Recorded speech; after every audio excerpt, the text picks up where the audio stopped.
So, as some of you may or may not know, I was one of the founders of I Love Thorndale. Arden and I started about 6 years ago in a basement, coming up with an idea on how to bridge all the community groups, the new growing community together, and the businesses, and I Love Thorndale blossomed out of that. And so I Love Thorndale definitely holds a special place in my heart, and the work that Becky and Arden have done since I've been on council, they've blossomed it far beyond what I ever thought it would become 6 years ago. So for I Love Thorndale, again, it has a special place in my heart, and the work that they do is phenomenal here in the community. As for what Thames Centre and I Love Thorndale can do together, I think the possibilities are endless. When we first started I Love Thorndale, it was just meant to bridge the communication gap between the municipality and the Thorndale community, who often felt like that piece was missing. So we thought if we could close that bridge and allow better communication, that was what we were really hoping for, and that was our goal. Right now, I can see the possibilities that aren't limited to strategic planning for the municipality and working together on that, as well as economic development, coming up with what kind of recreation programming we need here in the community. Again, the possibilities are really endless what I Love Thorndale and the municipality of Thames Centre can do together. The three top challenges that I see Thorndale having in this community is obviously the new community center is a top priority, and I look forward to that being one of the first discussions that we have as a new term of council, looking at what options we have for financing. We do have those options available for us, so it's up to the new council to decide exactly how that's going to look, but I'm hoping that we can come to that decision really quickly and have shovels in the ground, because a new community center is desperately needed here in Thorndale. As well as in the meantime, between having a new community center and what we have now, working with our staff at the municipality of Thames Centre to keep the community center up so we can keep using it throughout the construction period. Additionally, protecting prime agricultural land is a huge priority that we have. And I say this as a priority because it encapsulates a lot of different things. So whether we're talking about high-speed rail, for those that know, is a huge priority for me.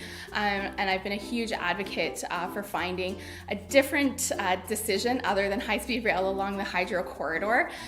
So that involves protecting agricultural land as well as aggregate extraction pits, and whether we extract gravel or protect that prime agricultural land, as well as I've started a lot of conversations with our local MPP, Jeff Urick, as well as some neighboring councillors in Zora Township and Oxford County, as well as the City of London, as what we can do to better protect prime agricultural land in southwestern Ontario, similar to what the Niagara region has with the Greenbelt Plan. And if we can come up with some sort of plan that protects that prime agricultural land and gives it better authority over high-speed rail and other issues like that, that southwestern Ontario will be a better place for our farmers. The third priority that the Thorndale community has is schools, and what we need is a strong leadership on council that will advocate and protect our local schools.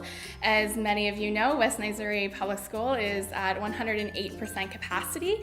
We're sitting with portables, and we're also sitting with a growing community. We have Rosewood subdivision, we have Sifton subdivision, and unfortunately holding zones and busing kids out of our community cannot be an option.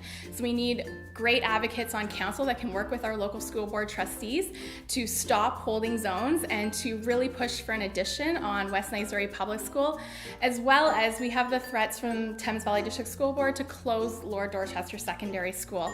That will be a huge hit to the municipality of Thames Centre if we lose our high school. So again, having an advocate that will save our high school and whatever it takes to keep that high school open and prevent busing kids into the city will be a huge bonus for our community.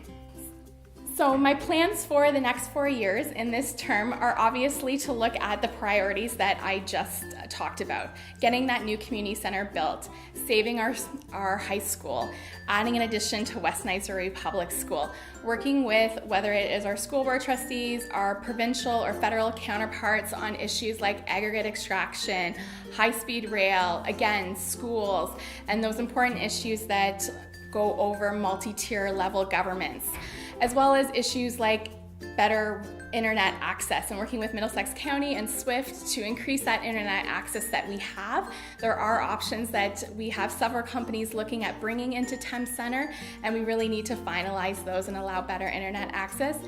So traffic calming is another huge priority that I'm looking at.